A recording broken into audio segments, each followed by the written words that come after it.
Já entra e já fala? Alô, som. Tem que segurar, não? Olá, tudo bem? Tá um pouquinho baixo, eu acho. Gravando. A minha opinião sobre esse tema abordado. É isso que eu penso. Sou totalmente a favor. Com relação a isso, eu não concordo. deu branco. Eu sou a favor. Não acho justo, meu. Precisa melhorar muito. Isso é o nosso Brasil. Só isso. Ficou mais ou menos. Dados, fatos, pesquisa, informação, notícias. O tempo todo somos levados a nos posicionar, a ter o nosso ponto de vista, a dar a nossa opinião sobre os mais variados assuntos. Para entender melhor o que é uma opinião, a gente precisa diferenciar fato de opinião. Tem coisas que são fatos, né? E tem coisas que são matéria de opinião. Dia 13 de março de 2013, o conclave de cardeais reunidos lá em Roma elegeu um novo Papa, o Francisco I. Isso é fato. Ninguém pode achar que sim ou que não. Frente a essa eleição, eu posso dar a minha opinião. Foi uma boa escolha? Não foi uma boa escolha. Opinião é só eu expressar o meu juízo de valor. É bom ou é ruim? Para nós construirmos um Brasil, um futuro melhor, temos que começar com a educação. Esta é uma opinião, né? Isso é uma posição dele. Só que ele não argumenta, não tem argumento, não aparece argumento. Se eu quero mesmo expressar a minha opinião, né, convencer alguém de que ela é a melhor, eu preciso argumentar, dar razões. Argumentar é elencar considerações que sustentem o seu ponto de vista. Quanto mais razões você encontrar, mais forte e convincente será a sua argumentação. A primeira coisa para eu poder sustentar bem uma ideia é eu ter clareza da ideia que eu estou, de alguma forma, defendendo. Depois eu tenho que procurar argumentos. Tem estudos que, de alguma forma, comprovam o que eu estou querendo dizer. Vendo pesquisas, nós temos um nível de escolaridade até maior que os homens. Tem algum exemplo, né, que eu posso usar que comprova que eu estou certo, que a minha posição está certa? Eu acho que o que aconteceu com o cigarro deveria acontecer com a bebida alcoólica, proibindo definitivamente, porque isso é um mal que afeta, acredito eu, que a mais de 50% da população brasileira. Aquela ideia de causa e efeito. Eu acho que deve melhorar a visão do turismo no Brasil. O turismo vai dar muito dinheiro para as pessoas. Futuramente, nós temos muitos eventos em vista.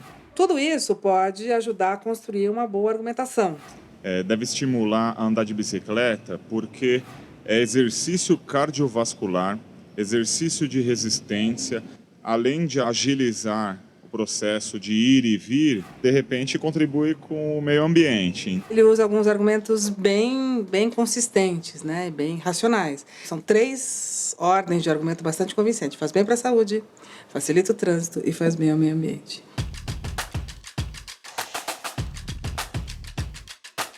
Argumentos subjetivos têm a ver mais com as experiências pessoais. É um barulho que ninguém aguenta, de carro, de igreja. Tem criança, a gente quer descansar fim de semana, entendeu? Quer assistir uma televisão, um filme, não dá, não tem como. Então a gente fica com a cabeça desse tamanho. Ela está reclamando, ela está num desabafo. E ao mesmo tempo que ela dá razões, ela também transmite ali uma emoção. Não dá, é insuportável, não dá. Né? Então eu acho que isso pode tornar ali, né, a argumentação um pouco mais eficaz também.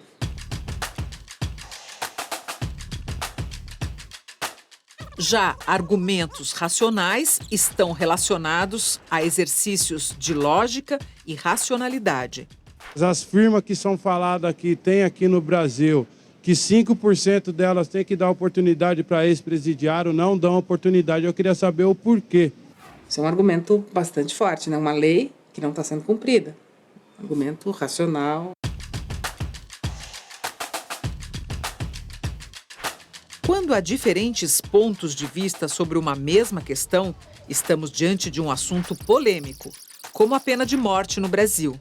Eu vivo trancada dentro da minha casa, eu tenho idade, eu tenho medo de andar na rua, eu já fui assaltada, Tem que ter pena de morte, sim, porque a bandidagem está demais. Ela relata a quantidade de violência que ela já sofreu, então ela lança a mão das experiências próprias, né? Portanto, os argumentos são mais subjetivos. A pena de morte seria muito necessária no Brasil. Está na Bíblia, assim, cortar o mal pela raiz. Um argumento mais religioso, um argumento de princípio. Supostamente, se você comete uma violência, então corte o mal para a raiz para você não ter chance, né, de cometer o segundo. É isso que ela está querendo dizer.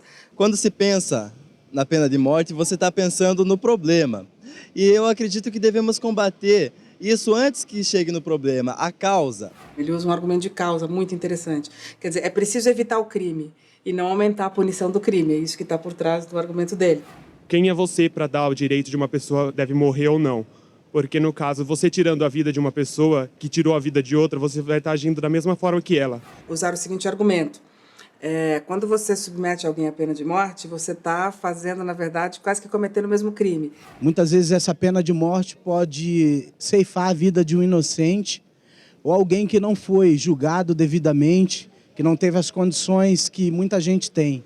Um outro argumento que bastante utilizado e que tem uma certa eficácia é dizer que você pode condenar um inocente. Essas pessoas utilizaram, de parte a parte, tanto quem foi favorável quanto quem foi contrário, argumentos que circulam bastante, né? Agora você pode perguntar, bom, a força de um argumento, ela pode ser medida pela chance de convencer, muitas vezes, né? Ou pelo grau de racionalidade. Se você for usar como critério o grau de racionalidade, de lógica, de razão, evidentemente quem está lançando mão de um argumento de vivência mais pessoal ou de, né, um princípio, por exemplo, religioso, em tese teria uma argumentação mais frágil. Mas, se a gente for levar em conta um outro critério para avaliar o argumento, que é a capacidade de convencer, né, a gente sempre argumenta para convencer o outro. Então, esses podem ser argumentos bastante consistentes. Na hora de escrever sua opinião e comentários, a estratégia é a mesma. O filósofo Luiz Felipe Pondé escreve artigos de opinião para um dos maiores jornais do país. Você pega uma ideia e você parte daquela ideia. Aí você descreve a ideia, depois de escrever a ideia, você chama um ou dois autores que serve para a sua argumentação. Vai te dar fundamentação, vai te dar reconhecimento, legitimidade para fazer o que você quer fazer. Eu uso muitas imagens, descrever imagens de filme, ou descrever fatos da rua, pessoas que você vê fazendo coisas na rua. Então, tem um momento um pouco dramatúrgico, onde você gasta umas linhas descrevendo a cena que depois você vai usar no comentário. Esse é um pouco o meu perfil. Minha argumentação, ela sempre vem de um repertório filosófico para discutir o cotidiano. Ter opinião, saber argumentar, ajuda a pessoa a se posicionar no mundo, a construir os seus valores. É um exercício de cidadania. Eu tenho muita informação, mas nem toda a informação é confiável, é boa. E eu tenho acesso a muitas opiniões também, mas nem sempre essas opiniões também são confiáveis, são aprofundadas ou não. Daí a ideia de que eu tenho que desenvolver uma autonomia para encontrar informação e para desenvolver a minha opinião frente, né, às coisas que acontecem no mundo. Tem tudo a ver com a possibilidade de um exercício mais pleno da cidadania. Obrigada.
Música